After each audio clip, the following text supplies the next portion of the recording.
حضرت ابو ہریرہ رضی اللہ تعالیٰ عنہ سے روایت ہے کہ رسول اللہ صلی اللہ علیہ وآلہ وسلم نے فرمایا، ہمارا رب تبارک و تعالیٰ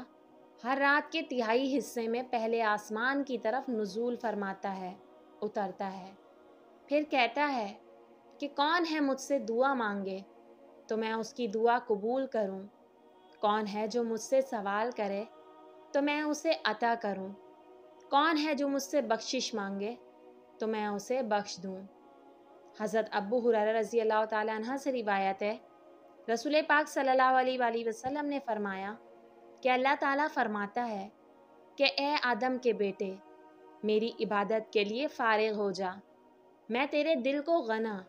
دولت سے بھر دوں گا اور تیری تنگ دستی ختم کر دوں گا، اور اگر تو نے ایسا نہ کیا تو میں تجھے مشاغل اور مصروفیات کے سپرد کر دوں گا اور تیری ضرورتیں پوری نہیں کروں گا۔ حضرت عبادہ بن صامت رضی اللہ تعالیٰ عنہ کہتے ہیں کہ رسول اللہ صلی اللہ علیہ وآلہ وسلم نے فرمایا، جنت میں 100 درجے ہیں اور ہر 2 درجے کے درمیان اتنا ہی فاصلہ ہے جتنا آسمان اور زمین کے درمیان ہے۔ درجے کے اعتبار سے فردوس اعلیٰ جنت ہے، اسی سے جنت کی چاروں نہریں بہتی ہیں اور اسی کے اوپر عرش ہے، لہٰذا جب تم اللہ سے جنت مانگو تو فردوس مانگو۔ جب حضور صلی اللہ علیہ وآلہ وسلم کے وصال کا وقت قریب آیا تو آپ صلی اللہ علیہ وآلہ وسلم نے حضرت اسرائیل علیہ السلام سے فرمایا،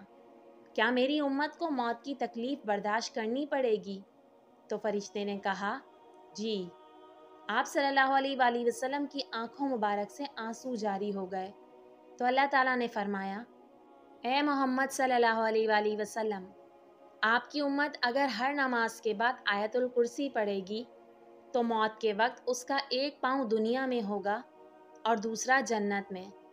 اگر توفیق ہو تو سب کو بتائیں، اگر کسی ایک نے بھی عمل کر لیا تو آپ کے لیے صدقہ جاریہ ہے۔